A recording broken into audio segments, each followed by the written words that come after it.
നല്ല ചീനി കപ്പ. അങ്ങനെ ചെറിയ ഉള്ളിയൊക്കെ അരിച്ച് 2 മുളകൊക്കെ അഴിച്ച് ഉപ്പൊക്കെ ഇട്ട് റെഡിയാക്കിയതിനകത്ത് നല്ല ചൂടോട് കൂടിയ നല്ല തേട് കറി. നിങ്ങളുടെ അവിടെയൊക്കെ എന്താ പേര് പറയുന്നതെന്ന് അറിയത്തില്ല. നല്ല തേട് കറി. തേടെന്ന് പറഞ്ഞു കഴിഞ്ഞാൽ ഏട്ടയെന്നൊക്കെ പറയും. ഇത് കായലിലെ സാധനം.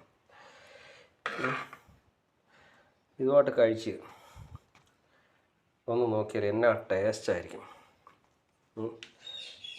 ആലോചിച്ചോക്ക്. അല്പം ചട്ടിയിൽ ഇതെല്ലാം വിറകടുപ്പിലാണ് തോരനൂടെ. വെറൈറ്റി. ഇടയ്ക്കിടയ്ക്ക് നമുക്ക് വെറൈറ്റി ആവാം. നമ്മളിങ്ങനെ ബിരിയാണി കഴിച്ചിട്ട് കാര്യമില്ലല്ലോ. പിന്നെ ഈ മോരിൻ്റെ ഒരു കോമ്പിനേഷൻ ഭയങ്കര കളവാണ്. അത് മാമ്പഴ പുളിശ്ശേരിയാണ് കേട്ടോ. നല്ല ഒന്നാമതിന് ചട്ടിയിൽ വേവിച്ച നല്ല മാമ്പഴത്തിൻ്റെ പുളിശ്ശേരി. ഒരു ശകലം അതിൻ്റെ മേളിലിങ്ങനെ ഇട്ട് ഒഴിച്ച് വേണ്ട വേണ്ട ഇച്ചിരി കഴിച്ചു കഴിഞ്ഞാൽ എന്നാ ടേസ്റ്റ് ആയിരിക്കും. ഇതൊക്കെ ഒന്ന് മലയാളിയുടെ ഫുഡ്. ഇത് എവിടെ പോയാലും കിട്ടത്തില്ല. ഓക്കെ, ഇവനെ ഒരു പിടുത്തം അങ്ങോട്ട് പിടിച്ചാലുണ്ടല്ലോ, ആഹാ എന്താ ഐറ്റംസ്. നാടൻ വിഭവം. നമ്മുടെ വിറകടുപ്പിൽ, നമ്മുടെ സ്വന്തം വിറകടുപ്പിൽ ഇതൊക്കെ നമുക്ക് ഉണ്ടാക്കി കഴിക്കാനേ ഉള്ളൂ. അപ്പോൾ ഓക്കെ, നമുക്ക് വീണ്ടും കാണാം. നല്ല ചീനി കപ്പ.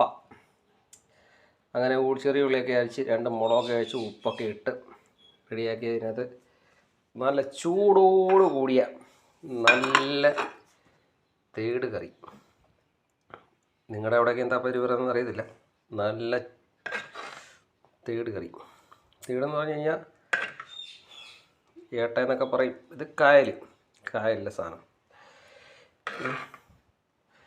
ഇതുമായിട്ട് കഴിച്ച് ഒന്ന് നോക്കിയാൽ എന്നാ ടേസ്റ്റായിരിക്കും. ആലോചിച്ചോക്ക്.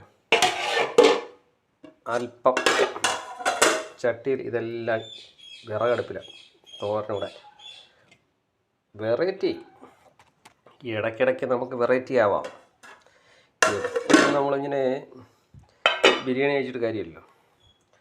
പിന്നെ ഈ മോരിൻ്റെ ഒരു നല്ല ഇച്ചിരി തേട് കറിയും ഈ കപ്പയും കൂടി കഴിച്ചാൽ, ഈ കപ്പയും ഈ തേട് കറിയും ഇച്ചിരി ചോറും കൂടെ നല്ല കഴിച്ചാൽ എന്താ കോമ്പിനേഷൻ.